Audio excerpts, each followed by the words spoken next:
What's up? What's up? What's up, y'all? Hope y'all are having a blessed day, man. Today we're going to talk about lust. All right? We're going to talk about lust from a lot of different perspectives, but we are going to talk about it from a perspective first of overcoming lust. If you are a slave to lust, it's very difficult for you to succeed in everything. Right. Now, I want you to have a fulfilling life. If you like women, do what you do. Right. But when you become a slave to that fire within you, when you become a slave to your desire for sex, right, your desire for women in a lustful way, it's always going to set you behind. Always going to set you behind. Right. So we're going to talk about this. Let me make sure that I'm live on everything and we can get started. All right, cool. And now also, because life is multidimensional, we're going to talk about all kinds of temptation that shows up in your life. So I'm going to talk about lust from a biblical perspective. We're going to talk about it from an esoteric perspective. Okay. Then we're even going to talk about it in a perspective of the modern man. Right. What happens when you are a slave to your lust? What typically happens to a man? Right. Especially as you get older, what you'll see is that men that are addicted to these sites, these corn sites, right? They're on the OnlyFans and all this, right? You start to develop preferences. When you have all these sexual experiences, you start to develop preferences and fetishes. And those things don't just die down unless you begin to work on it within yourself. So your preferences, your fetishes get more and more specific and you get more and more older, right? And if you are constantly looking for someone who can satisfy these urges within you, you become very easy to control. We see this all the time. We see men get caught up in these sexual scandals all the time, right? Now, you want this fulfilling life, right? Because we want everything. We want the money, we want the cars, right? You want the lifestyle, right? And you want to deal with women that you want, but at what cost? All right? At what cost? So I'm not saying to suppress your desires, right? What I am saying is you have to control yourself, control your urges, overcome your urges, discipline yourself so you're not putting yourself in these compromising situations. All right, so let's talk about this from multiple ways. Number one, okay, we're going to talk about killing the flesh versus transmuting the flesh. Because lust, your energy, right? This is just sexual energy. Maybe I should say that instead of lust, okay? Your sexual energy, it just wants to be made manifest in one way or the other. One way is sexually. We just been programmed to think that's the only way that we can express it. The second way is it wants to be expressed creatively in your life, okay? And then we're also going to talk about repression. Repression is not holiness. It is a slow implosion, okay? And so we'll go through two Bible verses and I'll get right into it. So Numbers 21:8, and the Lord said unto Moses, make thee a fiery serpent and set it upon a pole. And it shall come to pass that every one that is bitten, when he looketh upon it, shall live. Right? If you look at the Bible from a historical sense, you would think, oh, they probably going around, everybody getting bit by this serpent and yada, yada. Maybe. Right. But I know most of us, I don't care how strong your faith is, right? If somebody came along and said, look, I'm a prophet of the Most High, everybody get bit by this serpent and you will survive, you would say, boy, hell no. You got me confused. All right. So what does this mean? Well, we see later on, John 3:14, as Moses lifted up the serpent in the wilderness, so must the Son of Man be lifted up. Like I always say, when you read the Bible, you want to read it from a metaphorical sense, right? The Christ, Jesus, this represents your I am awareness. Okay. The wilderness, like I always say, the wilderness represents the unknown in your life, the times of trial in your life, the times you're dealing with lust, the times you are in a path that you don't know what the next step is. You don't know how to overcome, the part of the journey that you're in. We call this the wilderness. All right. So the Bible always talks about the wilderness. The Israelites had to go through the wilderness. All right. When we have to go through the wilderness, even Jesus or Yahshua, right, had to go through the wilderness, had to fast in the wilderness before his crucifixion. All right. So as Moses lifted up the serpent in the wilderness, so must the Son of Man be lifted up within your ass. All right. So what is this actually talking about? This is talking about that eternal flame, that Holy Spirit, that Kundalini fire, whatever you want to call it. Right. Raising this up within you. So we have two distinct paths of sexual energy. Number one is lust. Number two is enlightenment. right? This is why, you know, even when people go down these paths of sexual discipline, even accidentally, they might reach some level of enlightenment. All of a sudden, they want to start meditating more and doing more things, right? Because it's a natural flow of energy. It's that energy wants to flow up your spine, up your Jacob's ladder, up that, up the 33 vertebrae, which actually represent the 33 years of Christ, right? Being crucified. All right, so the serpent and the staff. So temptation, power, and healing. The same energy that can destroy you, right, can also awaken you. Before I get into it, because I know I'm going to start going into a spiritual discussion first and foremost, is let's talk about lust from a worldly perspective first, especially for my brothers, right? Especially for my gods. All right. There's a reason why these explicit sites are free. Right? It's because you are the consumer. Right? There's a reason why the world wants men weak and slaves to lust. Right? This directly correlates with the attack on the family structure. Because if I'm a weak man and I'm controlled by lust, I could never truly step in a leadership position with a woman. Now, what do we see with men that are controlled by lust? You go down this path, and a lot of men can't even look at women beyond the sexual. Right? If I tell you, this is interesting because I've had this conversation with a lot of men, right? And we see this all over the internet. I'm not saying that this is just every man, but this tends to be most men nowadays. If I say, look, I like a woman with substance. I like a woman with life accomplishments. I like a woman with life experience, with depth, right?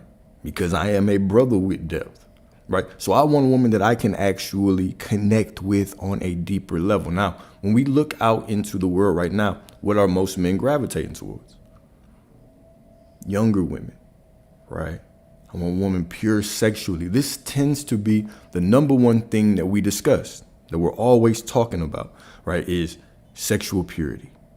And sure, that is important, right? Because that, means that woman has protected her innocence, right? Protected her divinity. She hasn't allowed, a lot of men to enter her.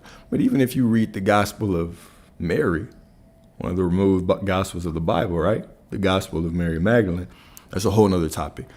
So before I get into that, we see that when we lose the ability to look at women truly as these divine beings, as the other half of us, right, we end up gravitating towards concepts like red pill, right, where it seems like the bitterness that we have for women begins to outpicture in our life. Or we go down this path of, we want to be serial,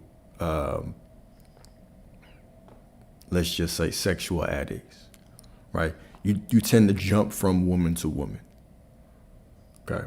And eventually what this can lead to is situations that we see online all the time, right? Older men get caught up with a younger woman, where there's nothing that could connect them outside of sex. You know that she just wants you for one reason, for your resources, right?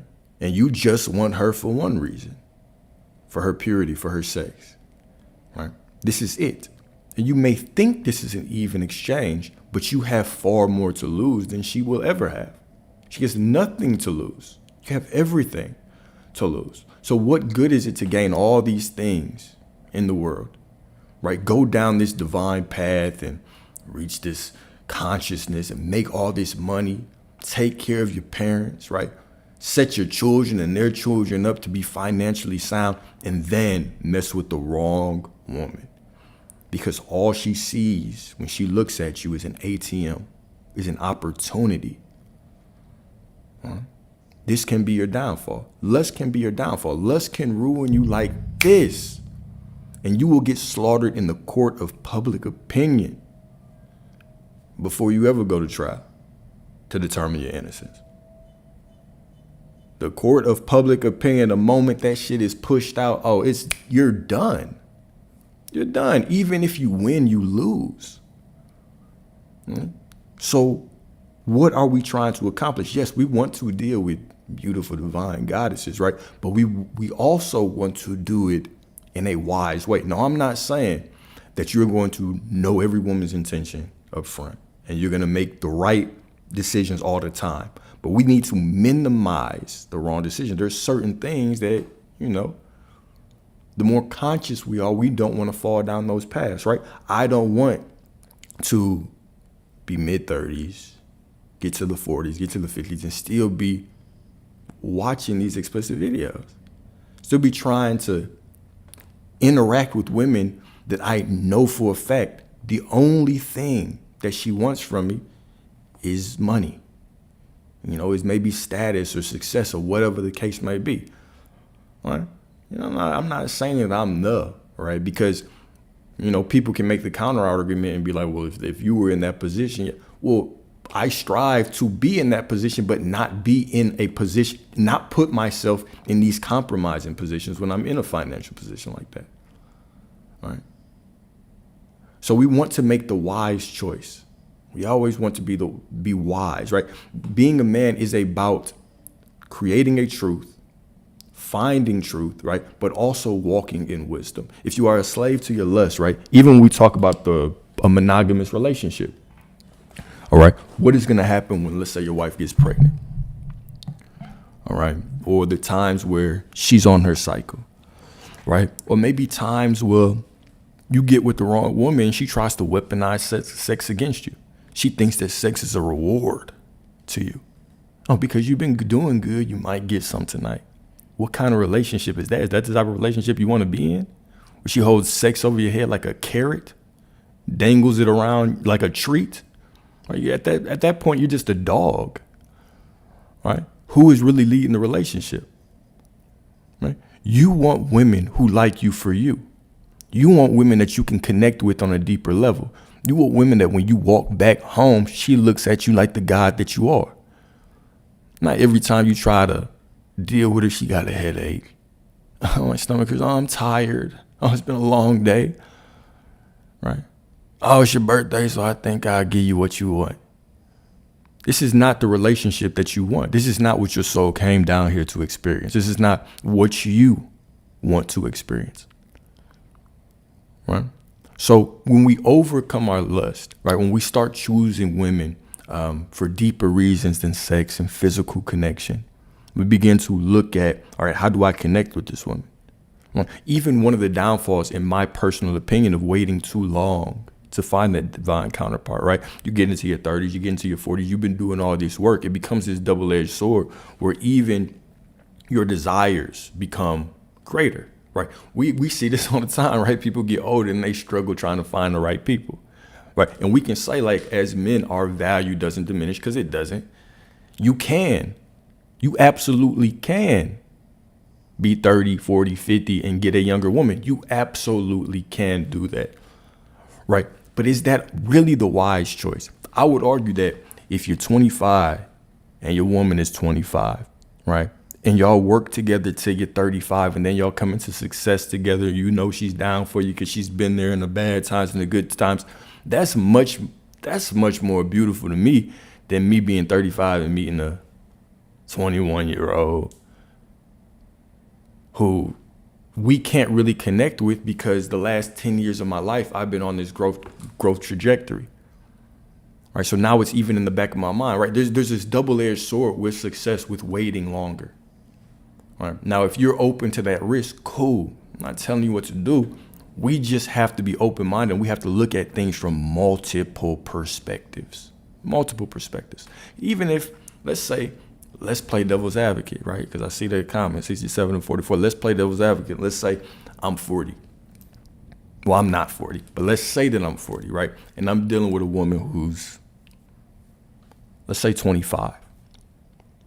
That's cool. All right. Now, I get 55 when she's 35. Now she's in her sexual peak. Are you taking care of yourself, right? Or will you always be looking at her and be like, shit, I wonder who else she's messing with? Right. Now you're 65 and she's 45. She's still really in her. she's still in her sexual peak, right? So how are you dealing with that? How are you managing that? Are you strong enough to manage that? Or are you just looking at it from the perspective of right now? Right? By the time that you about to pass, right, she is still enjoying her life. So how do we manage these types of things? Right? Are those things important to you or not? Right? It's not enough just to look at things from a black and white. Okay, this is what somebody feeds me within a 30-second, minute and a half clip. I really have to start, especially as men, right? We have to start consuming information and say, does this align completely with the way that I want to live? Right? Is this in alignment with how I want to live? All right? And then we go from there. All right. So now we're going to get into some more spiritual things. Okay. So point of that is you're going to receive information and you're going to see things in life. The world is going to present all of these case studies to you, all of these case studies where you can look at and you can reflect on, is this the way that I want my life to go? How can I avoid a situation like this? How can I best try? Because I'm not saying it's going to be 100% certainty that you can avoid some of these situations, because sometimes it's very difficult to see people's intention. But what I am saying, right, is if you conquer your lust so you're not controlled by sex, no one could ever control you. A woman could never control you. If you could overcome your lust, if you could start looking at sex as sex is just an even exchange. You get something, I get something. Like, it's an even exchange. Really, truly, even though once you build your self-concept, right, in my mind, it's not an even exchange. All right, but at the bare minimum, it should be an even exchange. Right? In my mind, it's not. Right? And in your mind, it shouldn't be either, right? But all right, let's completely take sex out of the picture. Right? Now, how is my life getting better from dealing with this woman? Spiritually, is my life getting better? Morally, financially, is my life getting better? She even care about my finances? I tell her I have a bad day and she's like, oh, well, shit, let's go out to eat for it. Girl, I just lost money in the market. What you mean go out to eat for it, right? Does your life get better financially? What value do y'all provide to each other, right? Are y'all in alignment? Okay. The thing that you have committed your life to, your purpose, is why your purpose even should become your shield. The thing that you've committed your life to, does she consume that energetically the way that she consumes everything else energetically of you, right? Because women are energetic receivers. So the same way that she talks like you, dresses like you, wears your clothes, starts using your slang, starts questioning the world like you, the way that she does all these energetically receiving things, that she also look at your purpose the same way, right? Because if she does that, then that's a good indicator that you are on the right path with her. Right. And so now as y'all actually move forward, right, y'all are actually headed in the same direction. Okay. So your purpose can be your shield in this way. This is why, if this goes back to lust, right? If conquering women, if getting a lot of women is your primary focus in life, you'll always be controlled. A woman can always tell you, you know what I'm saying, it costs this much. She don't even have to tell you indirectly. Or she doesn't even have to tell you directly. She can tell you indirectly as well, right? Like, you have to do these things before you get to me, right? And if I'm so consumed with just sex, you know what I'm saying, I'll do it, right? And even if you achieve this level of success, whether it's consciously or subconsciously, a woman can't respect you if you're just leading with money. Because this is, let's think about this, okay? Let's say you've done all this work, you've accumulated this money, all right? And you might say, well, shit, if I got money, it won't matter. Shit, I'll take a woman out, I'll do nice things. Okay, cool. You'll do that. Now you step into this situation with her, right? First time you meet this woman, you ready to drop a check on her, okay? Subconsciously, she even knows she's not special. You would do this for anybody, all right? You would do this for anybody. So you sitting here and putting your money forward and be like, okay, well, look, because I'm doing this, because I've achieved this, right? I deserve a certain type of treatment. I deserve you to, I can buy your loyalty. I can bribe you into treating me right, into liking me. You can't. You could never do that, right? And I'll tell you, the moment that you have that kind of lack mentality, where if I strip my money away, I don't actually see the value. I can't actually go in and get a woman and see, okay, does she like me? Do I like her? Can I add value without money? Can she add value without money? If you just purely walk into a situation thinking that your money, your accomplishments is your value, you're a mark.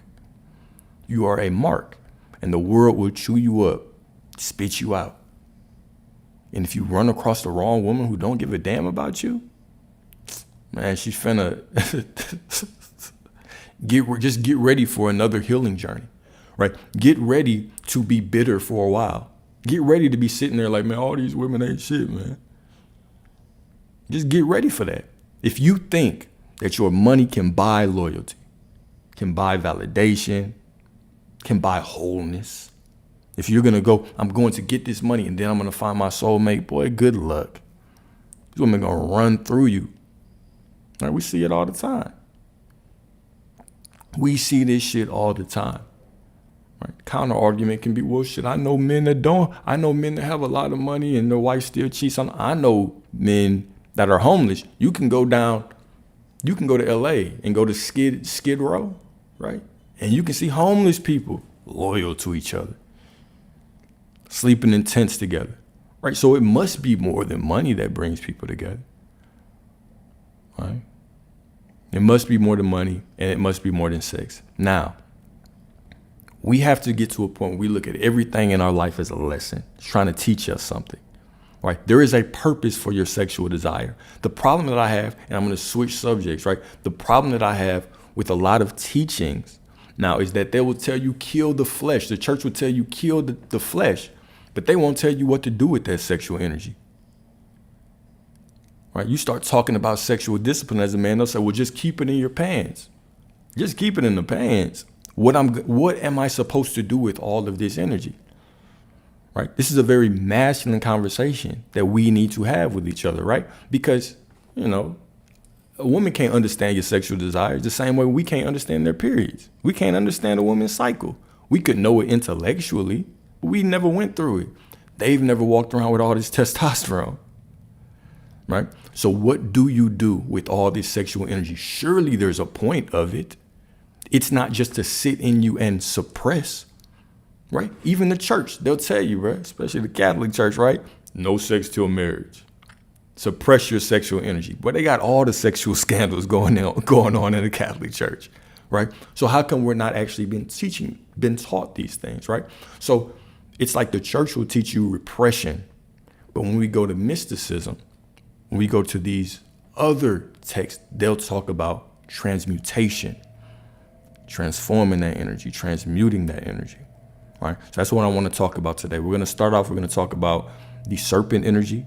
I'm going to use some esoteric examples. I'll use some biblical examples, and then we'll go from there. All right, so let me read this verse one more time. Numbers 21:8. And the Lord said unto Moses, make thee a fiery serpent and set it upon a pole.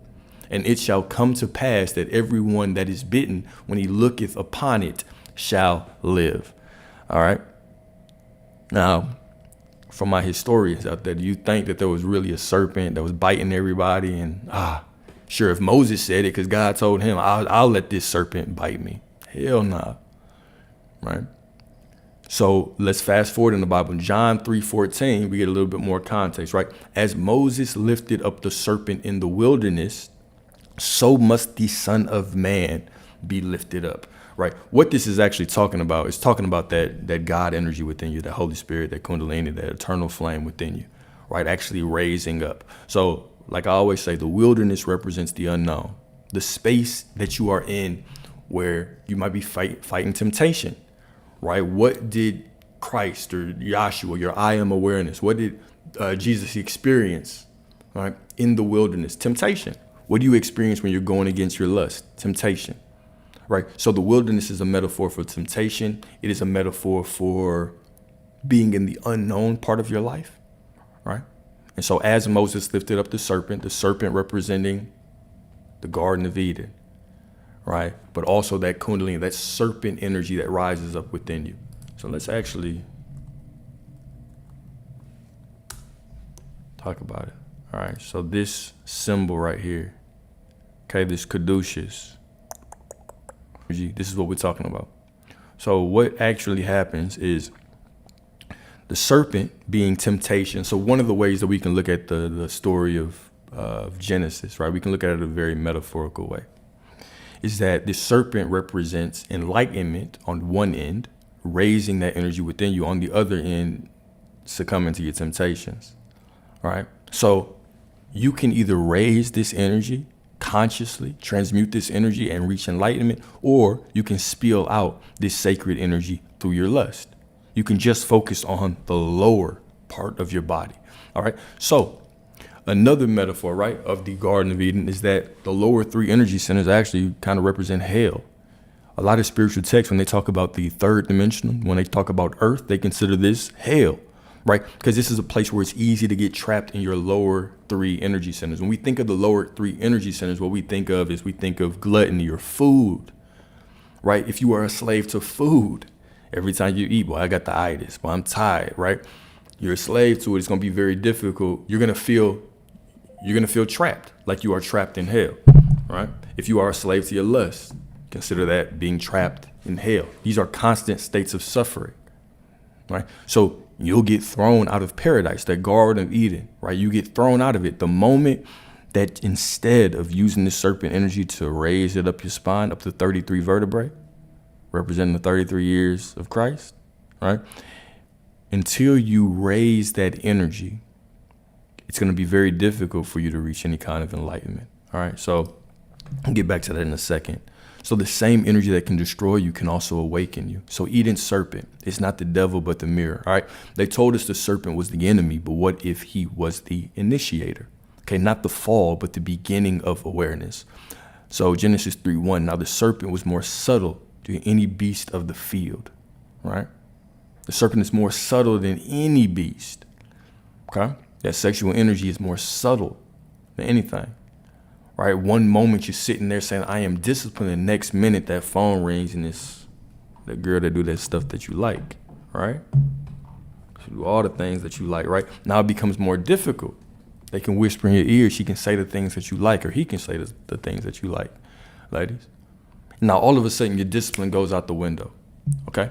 So the fruit was forbidden, not because it was poison, okay, but because it opened eyes. The same way they say, okay, you're not supposed to have sex before marriage. Why is this? Because sex is the most addictive thing that you can do on this earth without putting a foreign substance in your body, right? Like sex, I want you to think about your life after you had sex versus before. Before you had sex, right? Depending on how young, some of y'all might not even remember. Before you had sex, you had different hobbies that consumed you, right? Maybe it was track or football or puzzles or reading or school or whatever. And then you were introduced to that fruit. You were introduced to that fruit, right? And after sex, your mind became consumed with it until you make an active choice to tame that lust will drive you. Everything that you do, right?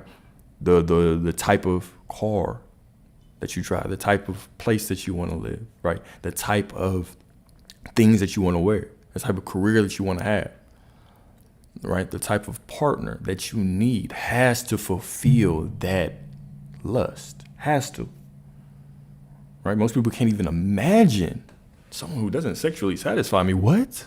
How could I do that? You're not even supposed to know. You're not even supposed to know about that. Right? You're exposed to that. All of a sudden, you're exposed. Your life takes a completely different turn. Right? Now you know that you're naked, right? Wandering around the garden. Okay? So the fruit was forbidden not because it was poison, but because it opened eyes. All right. So what institution fears most is not sin, but sovereignty. Right. So, like I said, there's a cost to everything. This is why these sites are free. This is why these explicit sites, they're free. You can pull it up whenever you want and go look through it, right? Because it distorts your mind. It changes your perception of the world. Right now, all of a sudden, a woman's greatest value is her sexual exclusivity.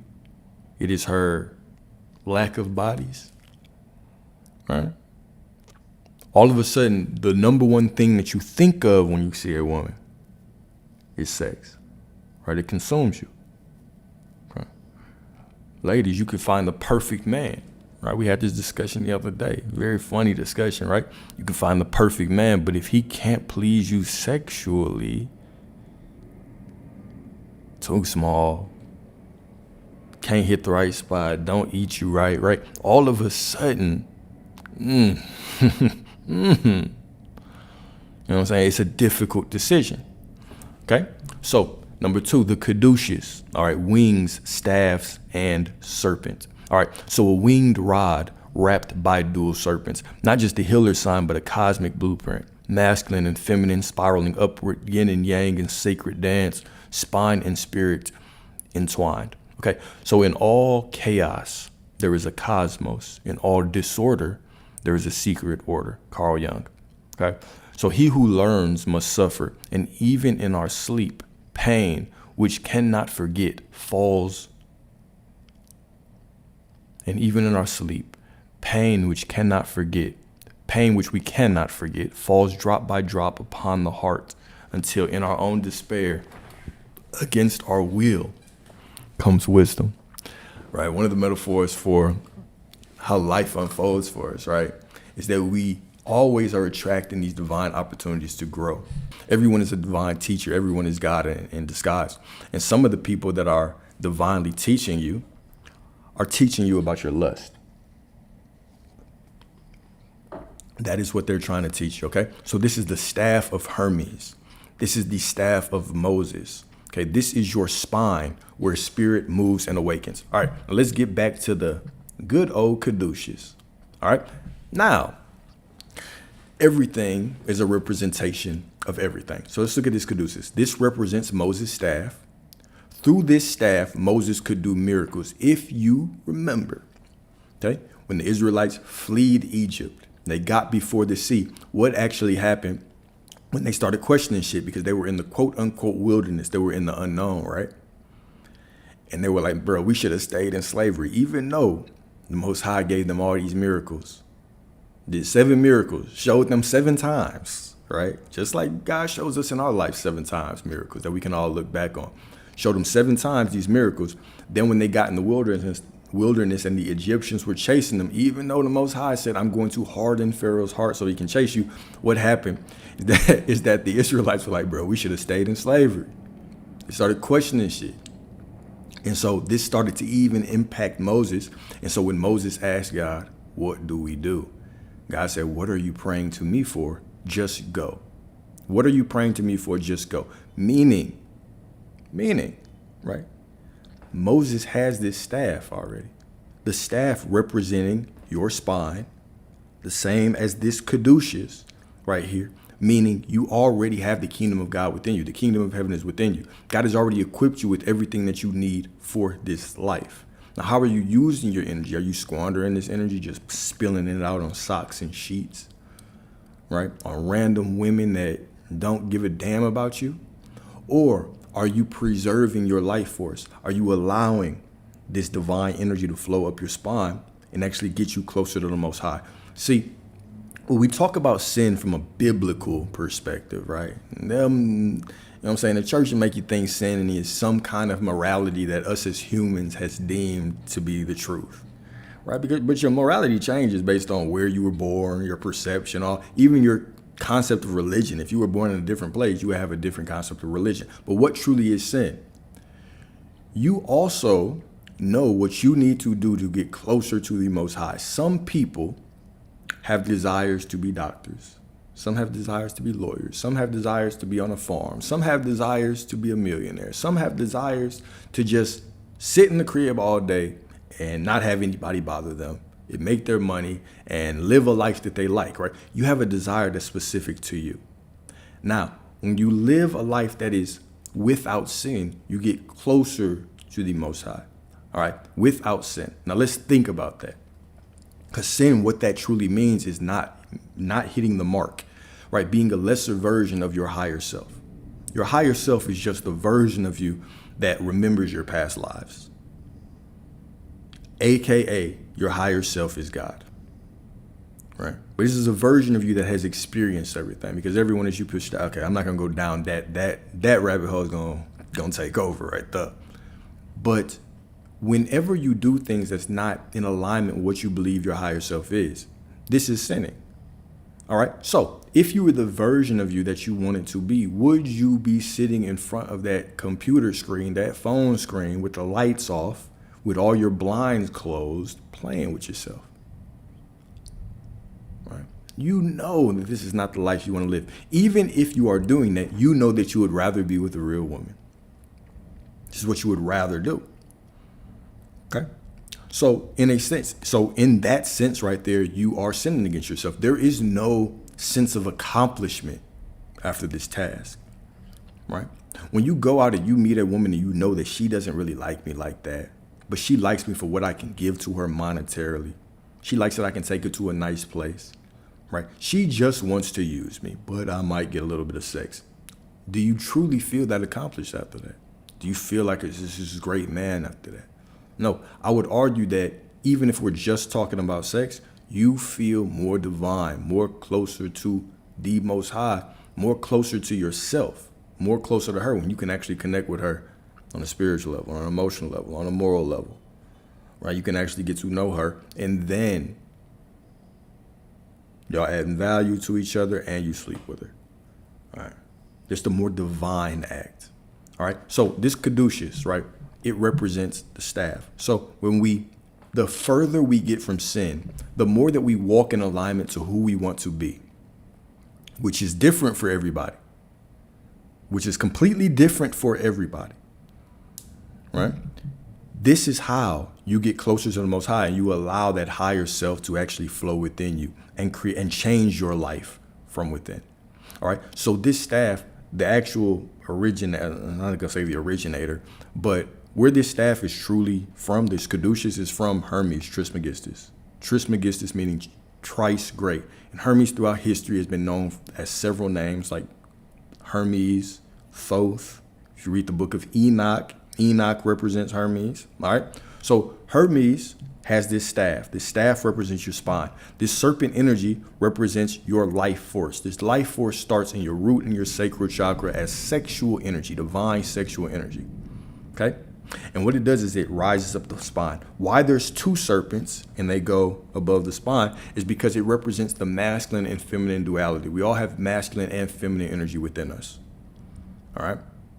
And we see this through several different mystical schools, right? We have masculine and feminine. We have yin and yang. We have positive and negative, right? What some people would consider good or bad, right? Even though there's no such thing as good or bad. There's no such thing. It's a human construct. The same way that sin and all these things, they're human constructs. The Most High, your higher self, creates with whatever. You can create through a fire ripping through this city and destroying everything and even taking lives, right? You wouldn't call the Most High bad for that. We would call it an act of God if a hurricane came through here, but you wouldn't say God is bad. You can't even conceptualize that, right? It is just a tool of creation, right? The same way that you sit and you cry after you go through a heartbreak and you say, God, why did you take her away? Why did you take him away, right? And then you're laid up with that new one, right? Who's better for you. And you say, thank God I went through that. Situation didn't change. Your perspective changed, right? It was negative at first. Now all of a sudden it's positive. Right? Positive and negative really are the same thing. They're just tools for creation. That is it. Nothing more. All right. So this serpent energy, it flows up the spine. Okay. So interestingly, why our ancestors use the serpent and typically what they'll actually use, because this knob right here represents your pineal gland, your third eye. Right. They typically use for this is a cobra. Why they use it as a cobra is because your pineal gland has these crystals on it. These divine crystals, okay? And if you're not eating a bunch of processed shit, if you're drinking water, you're working out, you're staying in shape, right? Your pineal gland can be calcified. And there's crystals on it, electromagnetic crystals, okay? And so when you activate this Kundalini, you actually have a part of your brain called the claustrum, which sounds like Santa Claus, okay? Your claustrum secretes an oil called the chrism. The chrism, like Christ. All right, chrism, like Christ. All right, why is this important? We just said earlier, all right, as Moses lifted up the serpent in the wilderness, so must the Son of Man be lifted up. If you've read the Bible, who do you think is the Son of Man? Oh, the Christ, right? The Christ represents your I am awareness. Christ, I am awareness, chrism, same thing, all the same shit, right? So your claustrum secretes an oil called the chrism, right? And this chrism, right, what it does is it hits your pineal gland and the crystals actually electrify this oil. And it flows down your body and it sits dormant around your sacral chakra for guess how long? Guess how many days? 3 days. Right? Who else lay dormant for 3 days? The Christ. Okay? And then this raises up your spine, right? It goes to the place in the skull called, I think it's Golgotha.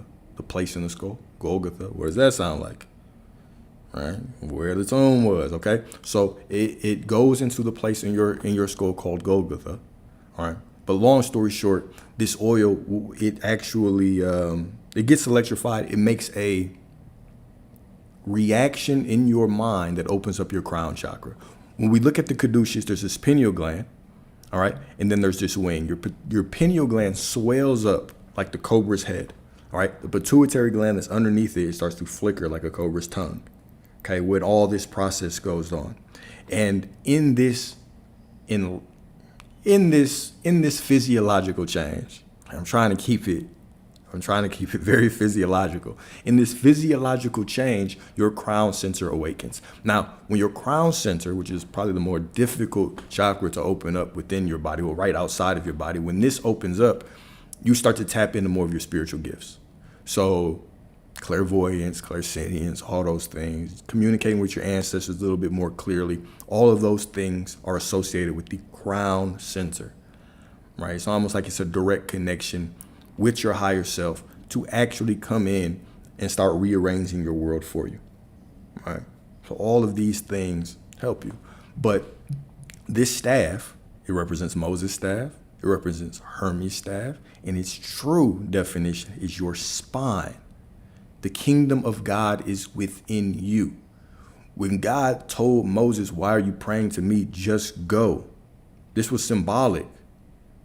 This was very symbolic of saying the power is within you. You have the power. You can command me the same way that you can command the Most High with your voice. You have the power to do this, right? When the Pharisees said, when will Jesus return? When will you return? When will the Most High return? Right? Jesus said, it's not something that you can see.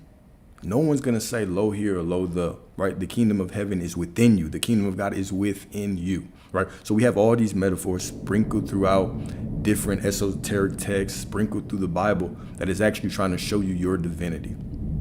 Okay, so one way that you can read the Bible is as a historical document, right? Oh, yeah, Moses, he took this snake and God told Moses, make everybody get bit by it. And everybody was like, yeah. Okay, Moses, let the snake bite me. Right? This is one way you can think of it. Maybe it's true, maybe it's not, right? But we also see that later on in John 3:14, it gives us more clarity as Moses lifted up the serpent in the wilderness. Right? Because it wasn't a literal staff, right? Now, think about it, it wasn't like a literal staff that Moses was at. Well, you can think that it was a literal staff that he put in the water that split the sea. Right? No, this was the power of God within him.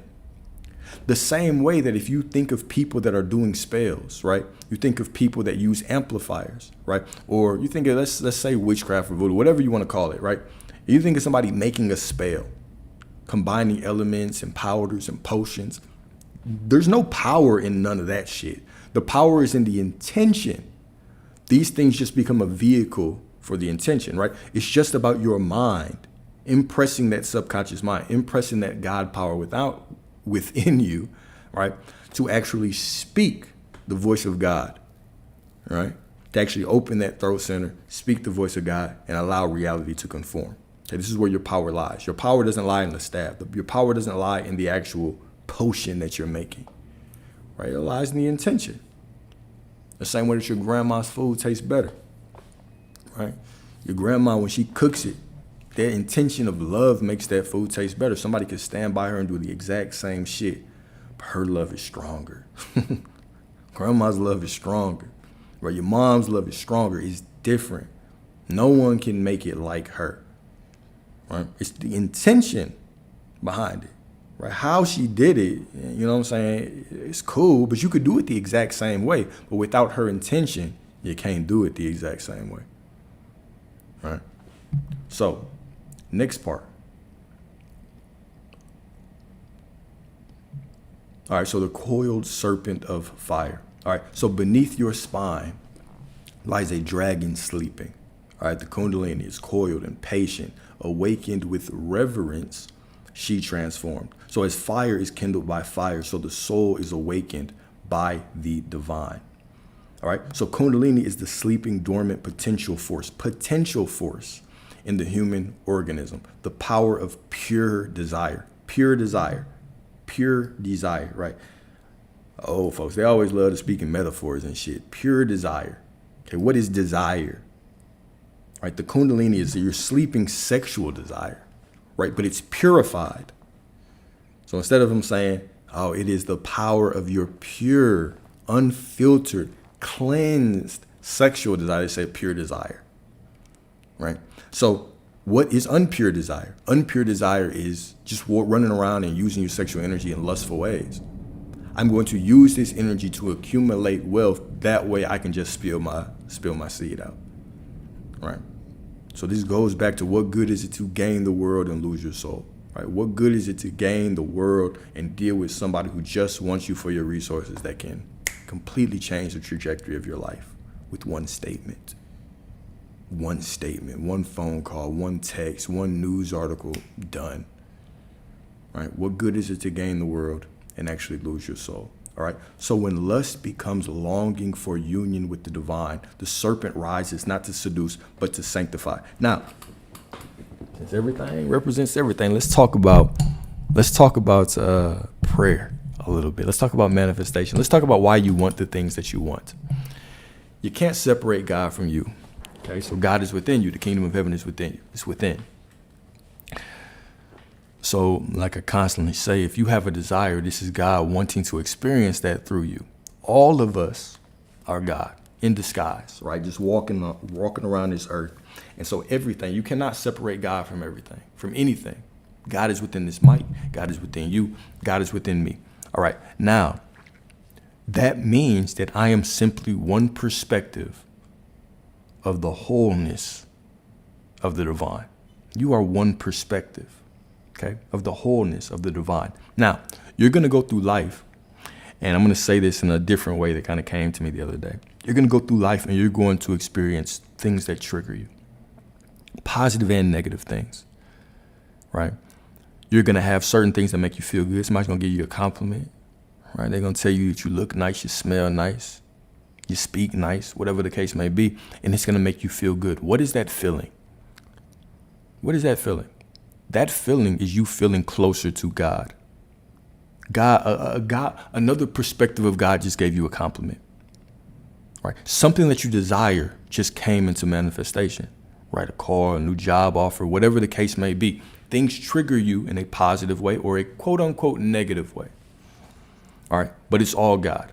All right. Now, anytime that you are triggered in a good way, what that truly is you are allowing God to flow through you.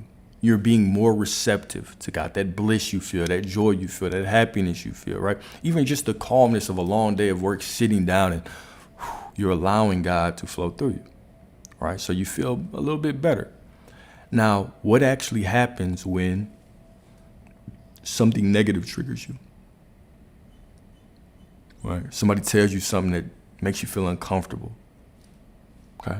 At that point, what you're actually doing, it's not that God's not flowing through you. You have hardened yourself, right? You have created this block that makes it more difficult for God to flow through you. And then we start to use our perception to paint the world in this negative light. We say, dang, bro, all these men are like this. All these women are like this. Dang, bro, people just get on my fucking nerves. People just piss me off, right? Man, damn, shit just not fucking working out, right? Damn, it really didn't even feel right for me to say all of these things, right? But what we're doing is we put up this guard, okay? So why do I say this? I say this because I always talk about desire and perception, how your perception changes your reality or shapes your reality. It's the paintbrush that paints over reality, okay? But I want to talk about manifesting in just a little slightly different light, right hook. You don't really desire the car or the ability to pay for your family stuff, right? Or your ability to have a nice life, right? These are fun things that you want to experience. Like, these are fun things, right? That would make your human experience nicer. But receiving them, thinking about them, right? You just feel closer to God in those moments. You just feel closer to who you are, right?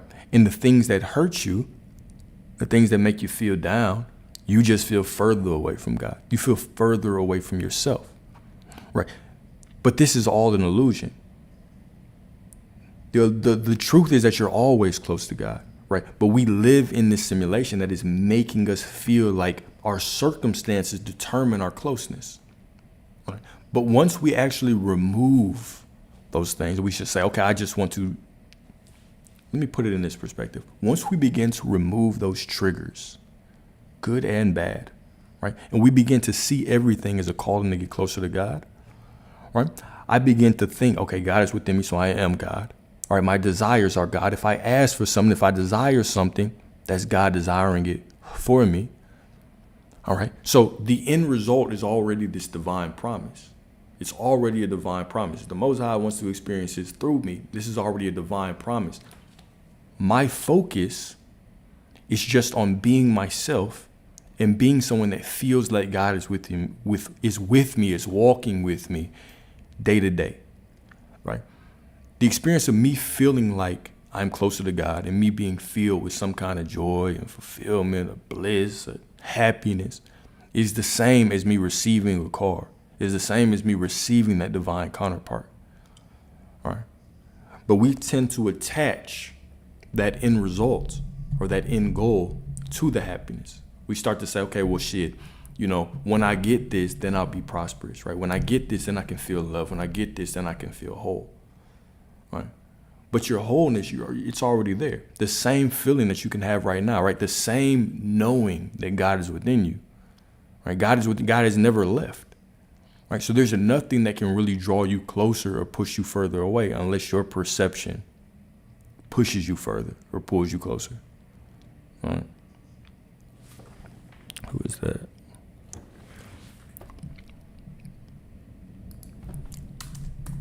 All right, so reflection questions, all right? So reflection question number 1 is, are you actually using your sexual energy to create or to consume?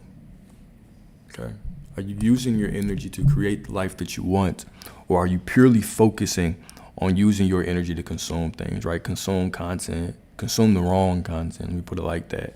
Consume the wrong content, pursue things that aren't really trying to draw you or that aren't drawing you closer to who you are. Okay, and then what would it look like to revere your body as a temple? What would it look like to become more stingy with your energy, especially your sexual energy? What would that feel like? What could that do for your life, for your focus, right?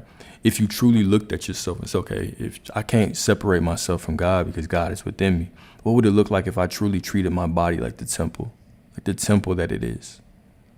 All right, would I do the same things? Would I engage in the same habits? Right.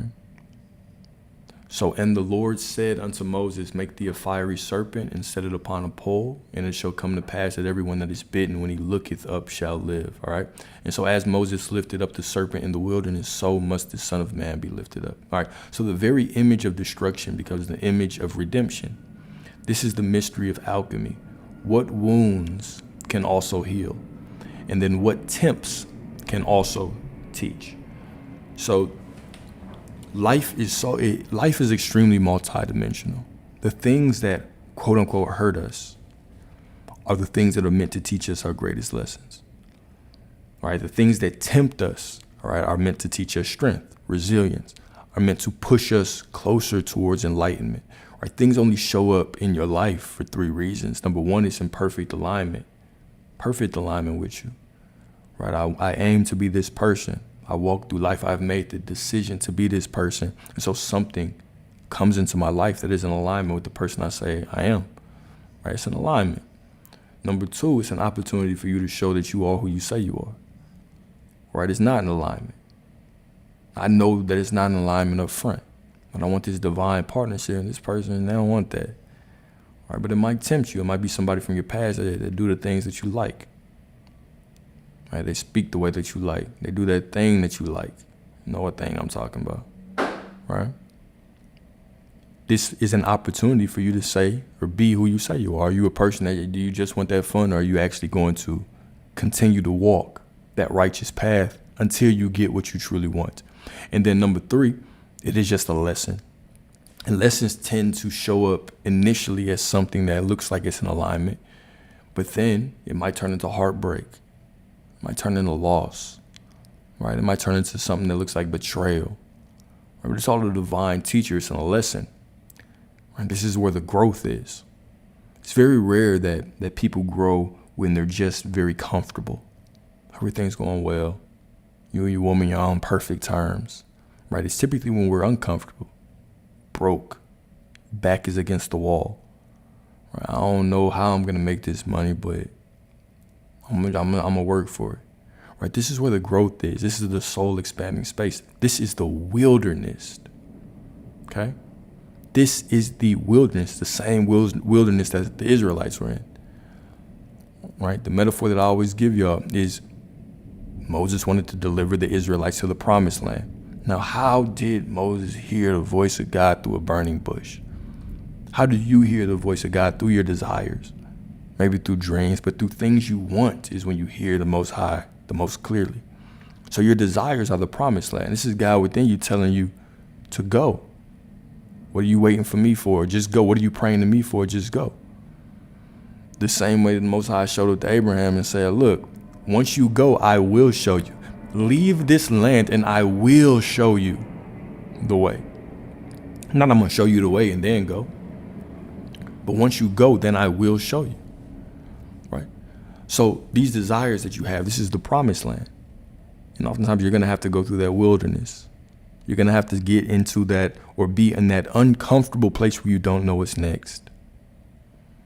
Right? I don't really know what's next, right? But I'm going to continue to lean forward. I'm going to continue to bulletproof my mind. All right? And lean into that unknown. All right? So what parts, I know I made this so much about lust, but I want to talk about other things too. Maybe I'll go back and talk about other things at the end. All right. So what parts of your lust are poisonous? What parts of your lust are poisonous to you, to the things that you want? Where's your lust leading you down the wrong path? All right. So next, temptation. Temptation, the trial before the throne. All right. So temptation isn't evil. It is an exam. Okay, a chance to prove what you have integrated. So James 1:12, right? Or even in the Our Father, we say, lead us not into temptation. But in James 1:12, what does it say? It says, blessed is the man who endures temptation. So we pray, lead us not into temptation. Lead us not into temptation, right? That's what we pray. But James 1:12 says, blessed is the man who endures temptation. For when he is tried, he shall receive the crown of life. When he is tried, he shall receive the crown of life. You know what I'm saying? Temptation is not something that you can just walk around and avoid unless you lock yourself in a room. Even then, you're still going to face some temptations, right? But it's about how you endured them, right?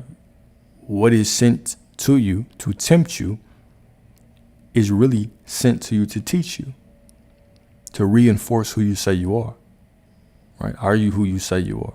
Are you who you say you are? Okay. So the true test isn't whether you feel desire. It's whether desire enslaves you or awakens you.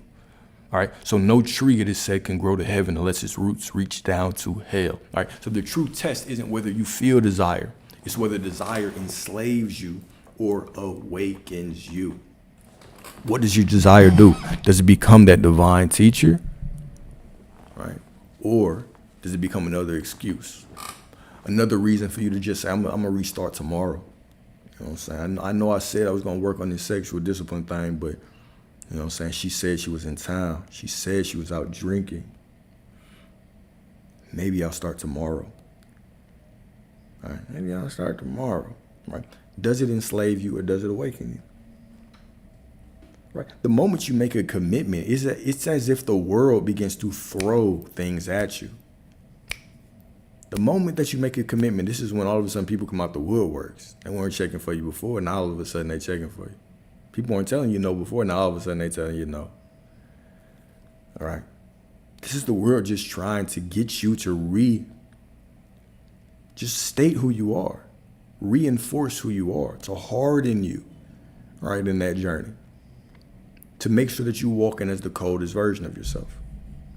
Okay. These are all divine teachers. All right. So from repression to alchemy.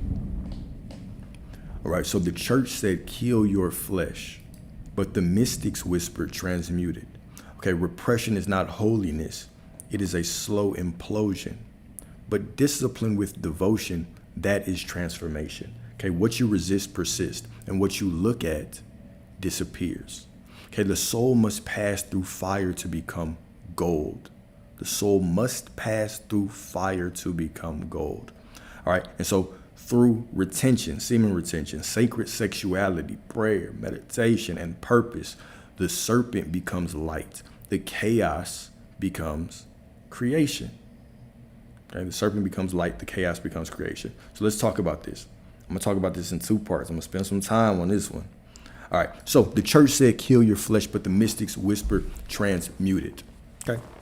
How come we don't have many teachings within the church on how to actually transmute your energy, how to transmute your sexual energy? Why do we talk about repression? Just kill the flesh, just ignore the flesh. Why do we talk about that? Or why do we speak like that? All right. You have this energy within you, the power to awaken yourself. Is that my door? Hold up, y'all. I think somebody just knocked on my damn door.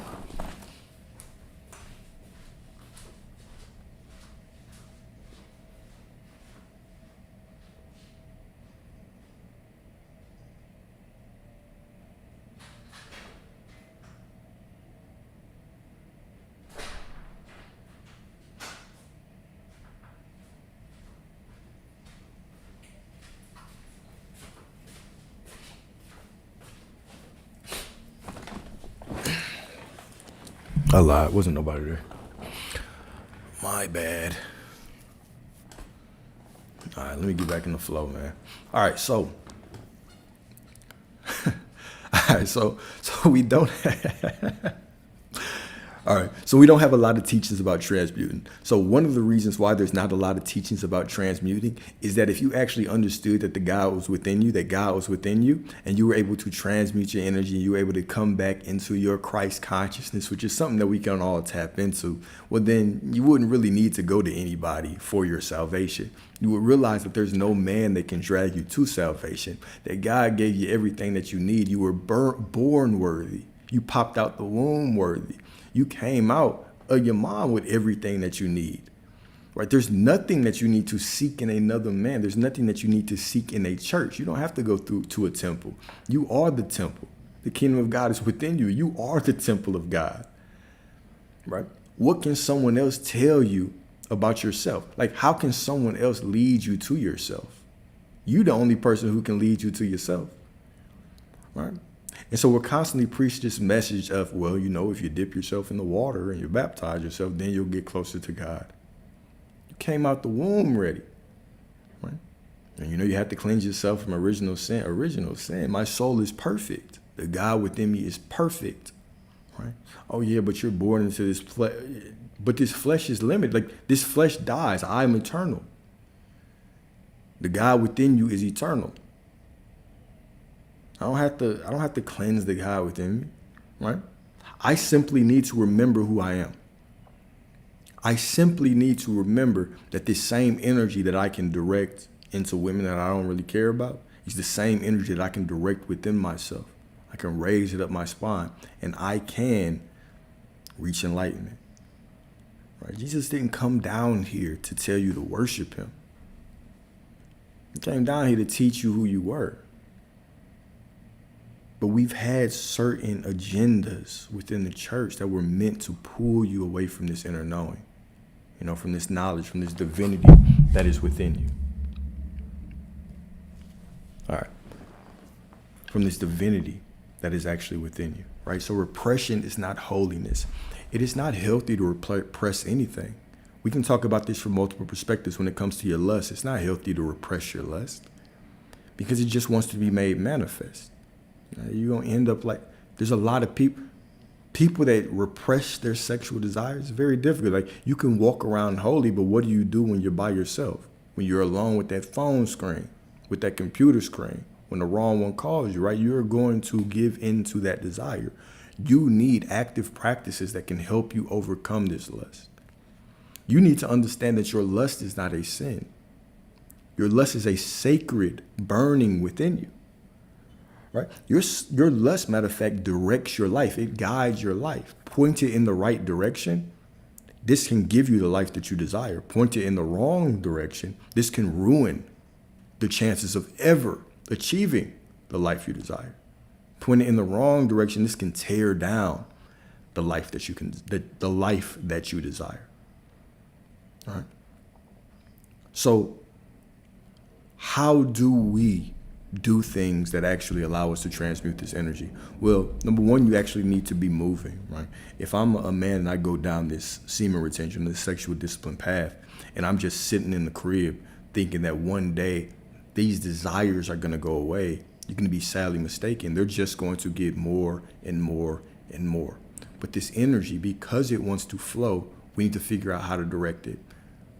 How we think, because of programming, because of the porn sites, explicit videos, the OnlyFans, all these things, is that what we think is that because I feel this way, I need to express it in a physiological way. I need to express it with a woman. When really this energy can be pointed at a bunch of things. It can be pointed at your business. It could be pointed in art. It could be pointed in just self-improvement, spiritual enlightenment, right? This same energy flows up to you and connects to the Most High when you meditate. This same energy, it just wants to create. That's it. It just so happens that one of the ways you can create is through creating a child. One of the ultimate forms of art is that you enter a woman, you put that wand in a woman, right? And boom, there is a fetus that is born. A soul jumps in to that fetus, and all of a sudden you have created a new life, the ultimate art. You can also create the life that you want. Right? You can also create the body that you want. You can also create the spiritual enlightenment that you want. All these things are possible. You just have to start transmuting this energy, pointing this energy in different directions. Okay? So what you resist persists. Even when we think about this from a perspective of creating the life that you want, one of the lies that we're told is that you have to constantly feel in this state of happiness or feel as if you have the things that you want to get them, right? What this will lead a lot of people doing is trying to suppress their current situation or their current circumstance, right? I'm in this circumstance, but I don't want to look at it honestly. I just want to ignore it. I want to completely ignore it and just try to keep my mind on what I want. And you're going to run into roadblocks and hurdles doing that, right? Whatever is in your life right now is a teacher, and it's just a stepping stone to the next moment, right? It's already done. What you should be choosing right now is what the meaning of this situation is. What is the meaning of what I'm going through? And what do I want to achieve next? There's no suppression in this, right? There is just the optimism. There is the knowing that because God is within me, this situation must be perfect. So everything must be unfolding perfectly to what I want. I just happen to be in this situation right now. Right? So I just happen to be in this situation right now, but everything is flowing. Everything is going towards my desire, right? All suppressing things do does is it makes these things linger around. When you try to suppress that sexual energy, it just lingers around more. When you try to suppress the situation that you're in and just ignore it, it lingers around more. Right? The thing that you're most scared of, right? Whether it's you're struggling with prosperity, go do the exercise of actually writing down all of the things that you need to pay. All the things that you need to pay, all the bills that are piling up, write them down. Right? And then from this situation, think of your ideal, right? Accept this situation for what it is. This is the life right now. In this moment, this is what it is. But where is this actually leading you?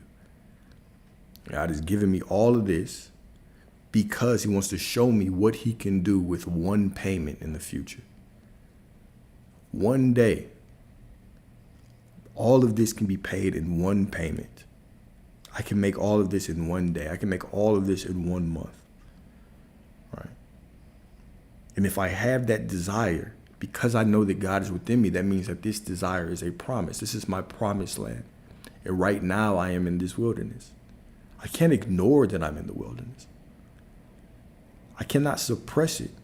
Even Jesus on the cross was not suppressing his emotions. He said, my God, why have you forsaken me?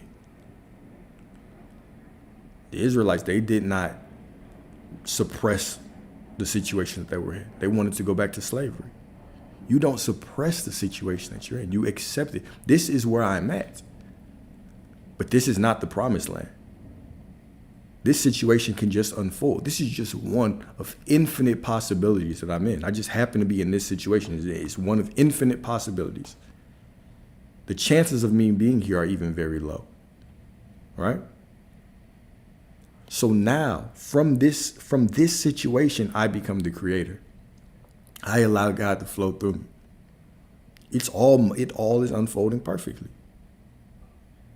Every single thing is unfolding perfectly. All right. And now can I step with that inner knowing? Right? That inner knowing does not mean that I won't be sad.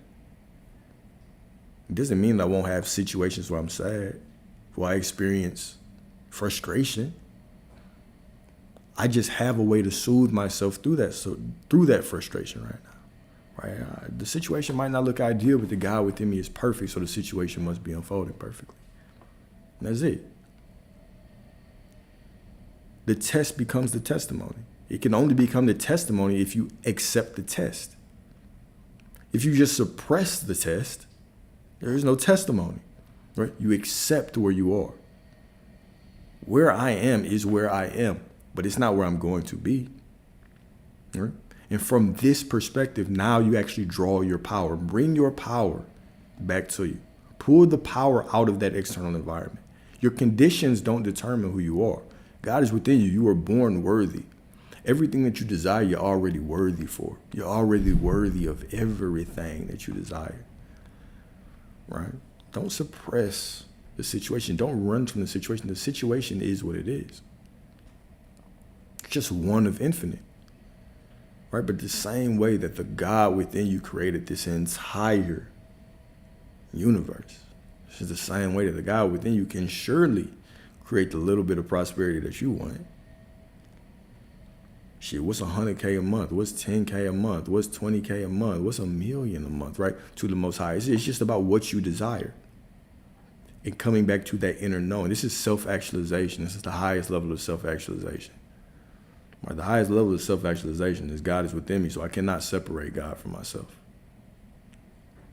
Right? This is the highest level of self-actualization. Right? So the soul must pass through fire to become gold. And we talk about alchemy, turning base metals to gold.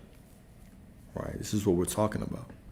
We're talking about stepping through the fire of transformation. We're talking about your soul knew that you were going to come down here and forget. So what did your soul do? Your soul created these opportunities for you to grow. And these opportunities look like fire. But these are the base metals, right? It's about transmuting shitty situations, about transmuting temptation into enlightenment, transmuting shitty situations into gold, right? This is what all this is. Okay, so your soul sets up these checkpoints in front of you. And so you walk through that fire. And when you walk through that fire, a version of you dies. That old version of you dies. You are in this situation right now. Maybe you lack the material wealth right now. But because God is within you, you already have wealth within you. But you need to burn. You need to kill this version of you that is living in lack and limitation. Right? So you walk through that fire just like the phoenix. Just like the phoenix that sets its own nest, that creates its own nest, sets it on fire, walks in it, kills itself. Then it comes out as this more divine, beautiful bird. Right? You walk through that fire. And when you walk through that fire, what happens is you go into this state of mourning, this state of self-actualization, burning off who you thought you would be. This version of you go through heartbreak. There was this version of you attached to this woman or attached to this man. This version of you thought y'all would be together forever. This version of you had other limiting beliefs as well. Thought you should be like this in a relationship. Thought you could do this. They might not have been as emotionally intelligent as you need to be. Your soul has set up this opportunity for you to kill that version of you, to allow this version of you to be burnt in this fire, right? And then after the fire, what happens is that you have that weeping, you have that crying, right? You have the rain, the tears, right? That feminine energy. You sit in the darkness, the soul expanding space. What do we call the darkness? The wilderness, right? Metaphorically, this is the womb that you're in. Right? Because you are being rebirthed. So you go into this situation where you've just been burnt. You've just been going through this heartbreak. Your business just failed, whatever the case may be.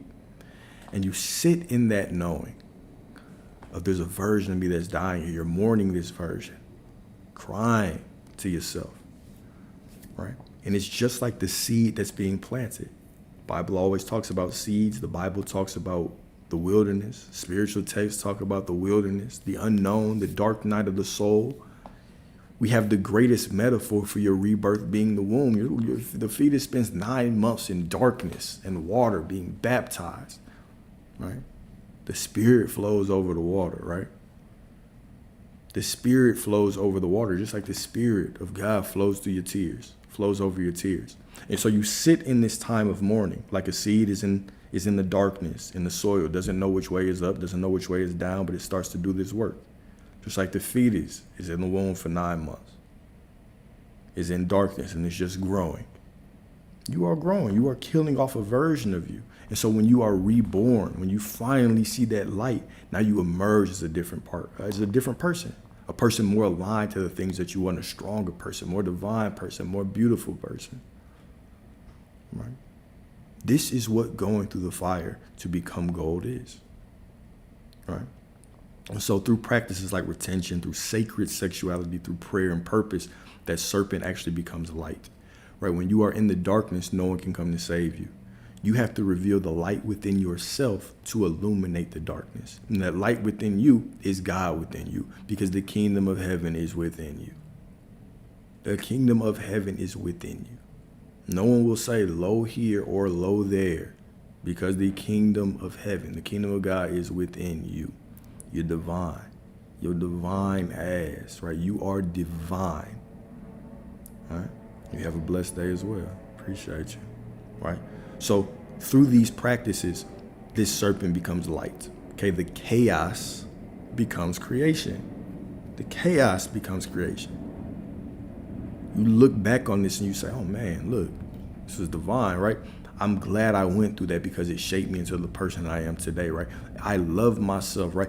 I cannot look at any situation in my past and say, damn, I wish I didn't go through that, because if I did not go through that, would I be who I am? Would you be who you are if it wasn't for that person breaking your heart? Who's more important on your journey? The person who breaks your heart and forces you to grow and pushes you into the version of yourself that you need to be when you meet the right person? Or is it the right person that you meet? Who is more important on your journey? It's debatable. Who can say? Who can say? Oh yeah, the person I'm with is more important. Well, you might not even be with them if it wasn't for that other person. So who is to say? Who is more or less important on your journey? Who could you take away from your journey and still be the person that you are today? What situation, what pain could you take away from your journey and still be the person that you need to be? So our biggest lessons, our biggest teachers are these tests that we go through in life. These divine, spiritual tests, these consciousness expanding wilderness experiences. These are the most divine parts of our life, right? And so I keep getting off of this, so I'm going to skip that part. I'm going to go to final reflections, okay? So final reflections, where has the serpent appeared in your life offering wisdom disguised as temptation? All right, where have things entered your life that have looked like temptation, but they were just wisdom, have looked like test, have looked like heartbreak, have looked like betrayal, but they were just wisdom. They were just disguise. This was God in disguise trying to show you something. All right. And so what staff of authority do you long to carry, and what wound initiates you for it? Right. The same way that Moses, through his authority, right, the same way that the Most High says, you shall decree a thing and it shall be done unto you. Decree. What does decree mean, right? It means to speak as a legal authority. So even when the Most High said, you know, you have dominion over everything, it truly meant everything. Doubles down. When you decree a thing, it shall be done. Doubles down as a legal authority, because you are the authority in your life. You say it's divine timing, it is. Right? You say it's for you, it is. You say everything's working out for you, it is. It must be. It must be. If you decree a thing, it must be. Verily, verily, I say unto you, whatsoever you shall ask in the Father's name. The Father's name being I am. Your name being I am. Whatever you say in the Father's name shall be done. Shall be done. Whatsoever. And how do we say it in the Father's name? I am prosperous. This is a decree. This is a decree, man. It's not a question. You were never told to go beg. That's why a lot of people's prayers aren't answered. You were never meant to go beg. Because what does begging imply? Begging implies that you have a void within you, man. God, please bring her back. Man, please help me through this. I don't know what to do without her, without him, without that thing. No, you decree it. Because decree implies that you have it within you. You give yourself this thing first so it can be given to you. Like, where has the Most High ever said beg and plead and act like you don't have it? Just have faith. Act as if you have it. Decree a thing and it shall be. Whatever you ask in my name being I am divine. I am wealthy. These are decrees. Most High tells us how to pray, yet we still go in and we say, oh God, I don't know what I'm going to do. Please give me this thing so I can actually feel love and whole. I've been betrayed. It's nowhere that we've ever been told to pray like that, except for in the damn church, man. It's the only place. Right? But we are told over and over and over and over again, decree a thing. You have authority. You have dominion. Everything that you need is within you. Everything.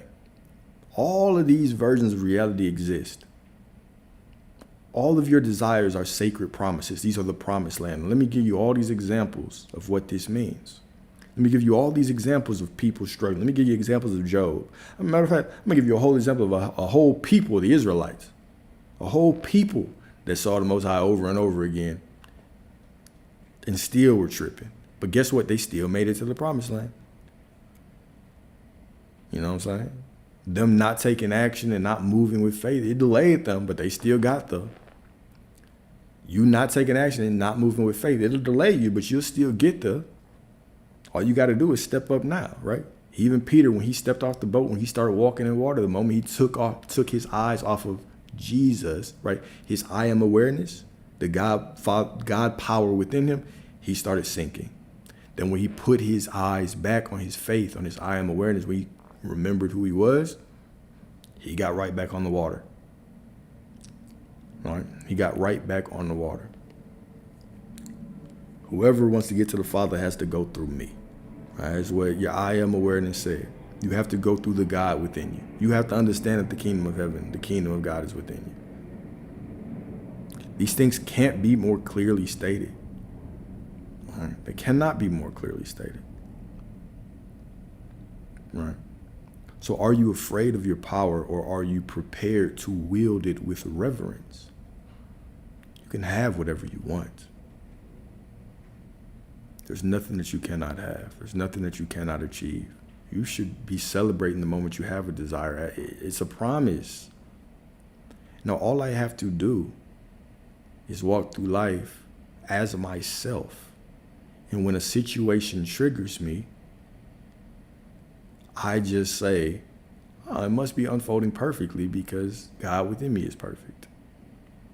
And that decree, that declaration makes it perfect. This is it. Be myself. I don't have to sit here and constantly think good thoughts. I don't have to monitor my thoughts. I just have to monitor my perception. If something that looks unfavorable show up, I just have to have the strength in mind, the authority to decree a thing, and it shall be. I just had to make the decree. That's it. Right? Trouble may be here for a night, right? But joy come in the morning. I'm going to go through the dark nights of the soul. I'm going to extract the lesson. I'm going to know it's all unfolding for me perfectly because I know the promised land is right there. That promised land is right there. Right? The pain, the sadness that you feel will not compare to the joy that you'll receive. Right? We're told these things over and over and over and over and over again. In a whole book, thick ass book, example after example after example after example. Right? Our own life provides us example after example. We look out in the world and we see example after example. Right? Walk in your truth. Walk in your truth, walk in your divinity. Remember who you are. Right? And then wield who you are with reverence. I know I started this talking about lust, right? I think I said all I need to say in the beginning about lust. Right? Lust can be a downfall. But desire, purified desire. Right? That sexual desire, when it's purified, when it's risen up your spine, right? When you start practicing some of these sacred, things. This desire can turn into enlightenment. Right?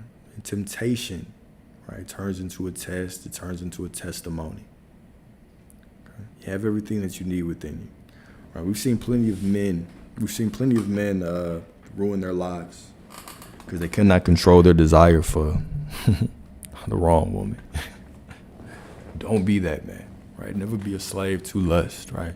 A woman should never be able to control you, especially not sexually, right? And your sexual desires shouldn't control you. Acknowledge them, don't suppress them, right? But redirect them into things that actually benefit your life. You have all this sexual energy, you have all these desires. Why not point that sexual energy towards those desires? All right. But I'll end this one right here because I am getting tired and it's a rainy day. I just kind of want to meditate and take the time to connect with myself. Right. But y'all have a beautiful divine day. I'll end this one with a quick prayer and then maybe I'll be on tomorrow. Right. And then what time do I usually do these?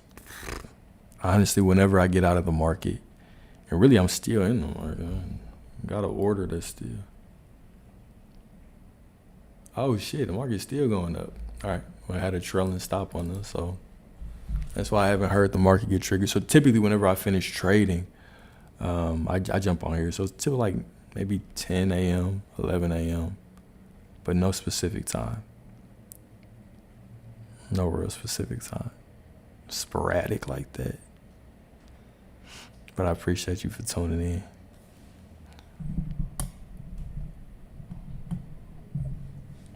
I truly, truly appreciate all of y'all. All right, so let's do a prayer and then let's get out of here. All right, Heavenly Father, thank you for providing us with everything that we need to create the life that we desire. We understand that everything that comes into our experience, the people, the events, it's all meant to sharpen us. It's all meant to raise our vibration. It's all meant to teach us a lesson. It's all meant to push us closer to the things that we want. Continue to walk with us step by step. And continue to remind us that the love that we are seeking from everyone else is always within us and ready to be tapped into whenever called upon. Cool. All right, y'all. I see you all as divine, as beautiful, as prosperous, as worthy of every single thing that you desire. Right? As wealthy, as love. Right? And if you don't feel that way, it's cool because I see you as that way anyway. So I know it must be true. Okay, y'all have a beautiful, beautiful afternoon. Y'all stay safe. And until next time, appreciate y'all, as always.